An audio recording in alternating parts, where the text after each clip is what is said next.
இப்போ வந்து பார்த்தோன்னா, திரையுலகில மிகப்பெரிய அளவுல ஒரு சோகமான நிகழ்வு நடந்திருக்கு. அது என்ன அப்படின்னு வந்து பார்த்தோன்னா, வங்கதேச நடிகர் இப்ப காலமாகியிருக்காரு. இது திரைத்துறை உலகில எல்லோருக்குமே மிகப்பெரிய அளவுல வந்து காயப்படுத்தியிருக்கு. ரொம்பவே வேதனையை ஏற்படுத்தியிருக்கு அப்படின்னு தான் சொல்லணும். வயது மூப்பின் காரணமாக வந்து பார்த்தோன்னா, இவரு காலமாகியிருக்காராம்.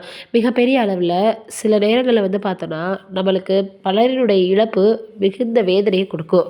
100க்கும் மேற்பட்ட மொழிகள்ல நடிச்சிருக்காரு இந்த மனோஜ் மித்ரா.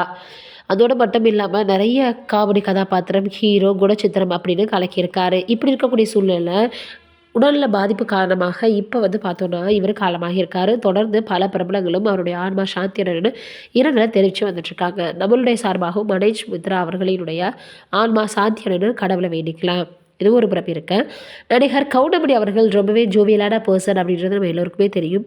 ஒரு முறை வந்து பார்த்தோன்னா, இவரு புது கார் வாங்கியிருக்காரு. அந்த கார ஒருத்தர் பஸ் வந்து பார்த்தோன்னா, ஓட்டிட்டு வந்த டிரைவர் இடிச்சிட்டுருக்காரு. உடனடியாக இவரு புது கார் மேல இப்படி இடிச்சிட்டாங்களே அப்படின்னு சொல்லி கோவம் அடைஞ்சு, அந்த ஆள் கூட சண்டை போடணும் அப்படின்னு இருந்தாராம். ஆனா, அந்த டிரைவர் என்ன பண்ணியிருக்காரு அப்படின்னா, கவுண்டமணி அவர்கள பார்த்ததுமே காமெடியாக பேசியிருக்காரு. "அண்ணே என்னண்ணே என்ன பண்ணுறீங்க?" அப்படின்னு இவரு ஒண்ணு சொன்னா, அவர் ஒண்ணு பேசியிருக்காரு.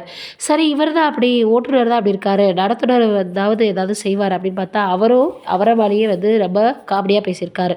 என்னடா இது ஒருத்தர் கூட நம்ம கூட சண்டை போட மாட்டேங்கிறாங்களே! எல்லாருமே காமெடியாவே பேசுறாங்களே! அப்படின்னு வந்து பார்த்தோன்னா, அவரு நெனச்சிட்டுருக்காரு.